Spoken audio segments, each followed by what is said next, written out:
सबुठ सेवा धर्म कारण पिता मोहिनी कानन राजू मु जंगल राजा जंगल किसी टेंशन ना फलमूल खाइली आनंद कौटी रही किंतु तते जो राज्यटा देती सेवक मान पालन करने बहु कष्ट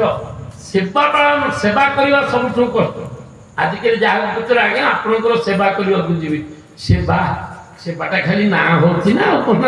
आउ सेवा अच्छी सेवा नाटा कौन कर पूरा नष्ट कर सारे सबते सेवक धर्म कठोरा भगवान कहले केड़े दुख देती मो माँ